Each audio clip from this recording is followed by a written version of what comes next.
Transcript 1.2. You will hear people talking in 8 different situations. For questions 1 to 8, choose the best answer A, B or C. 1. Yeah, it was fun at the barbecue. What? Steve? Yes, he seemed okay.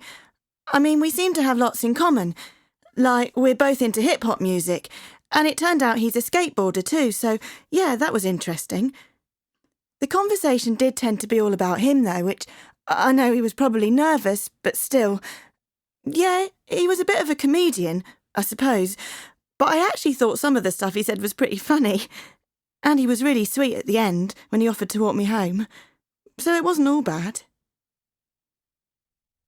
2. The first rule about starting a collection is to put aside any notion of making a fortune. The essential factor is that you must feel some kind of passion for the objects you collect. A lot of people choose coins or stamps, maybe because they've read about these hobbies in a magazine, and they think it'll be easy to get started. But I wonder how many of these people keep their collections going 10 years down the line. The way I look at it, it's something to be enjoyed. And if you happen to make some money or impress some friends along the way, it's a bonus. 3. Well, what did you say? I didn't come out with it immediately. I started by talking about the pressure I'd been under, what with the exams and everything. I mean, last month I hardly went out. I was too exhausted. I know the feeling. So? Well, they seemed pretty sympathetic, so I got to the point. I said I'd just be having my closest friends round, playing a bit of music, and we'd tidy everything up afterwards. I said it was a one-off thing, and then I could spend the whole Sunday with them going shopping or whatever. Mum seemed keen on that bit. She's always going on about us doing more stuff together. 4. Last Christmas, my gran gave me a book of Sudoku instead of the usual socks and ties. Now, in case you've never heard of it, Sudoku is a kind of puzzle, a bit like a crossword. But unlike crosswords, you don't need talents like good spelling or a big vocabulary. In fact, if you can count to 9, you're away. Wanting to humour Gran, I gave it a go. And here's a warning for anyone who hasn't tried Sudoku yet. Don't.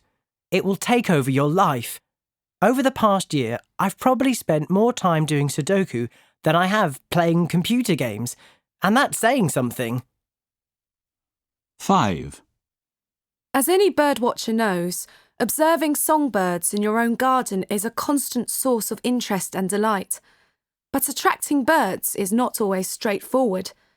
Make your garden an inviting place by putting out the right foods and, crucially, providing a water supply. People often forget that, but it's probably the single most helpful thing you can do. If you're really keen, you could think about planting bird-friendly trees and shrubs too. Last but not least, consider keeping your pet cat in at night. Every year, cats kill an estimated 1 million songbirds in England alone. Not the biggest factor in songbird decline by any means, but significant nonetheless.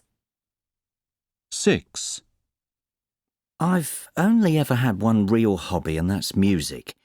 I took after my dad that way. He was a brilliant jazz musician, but we were always broke. The band came first, even when the bills needed paying. So it sent my mother up the wall when I came home with my first guitar and announced I was leaving school.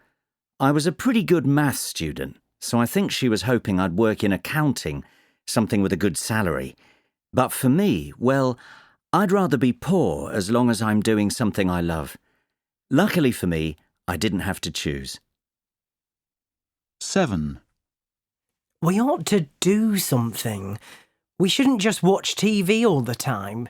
Do you really think we do? A lot of the time it's just on in the background. Oh, whatever. I still think we should get out more. I met this student in lectures today, and he does all this stuff like rock climbing and photography and volunteering.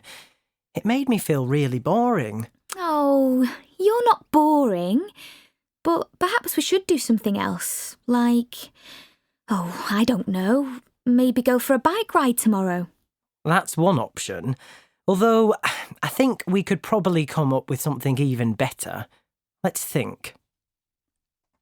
8. I didn't used to be very outdoorsy. My idea of a good weekend used to be maybe watching some TV, catching up with the papers. I suppose at the back of my mind I'd have liked to be more active, but if it hadn't been for my mate Kate wanting someone to practice with, I don't think I'd ever have taken it up. Riding wasn't something that I really knew anything about, but I soon became an expert.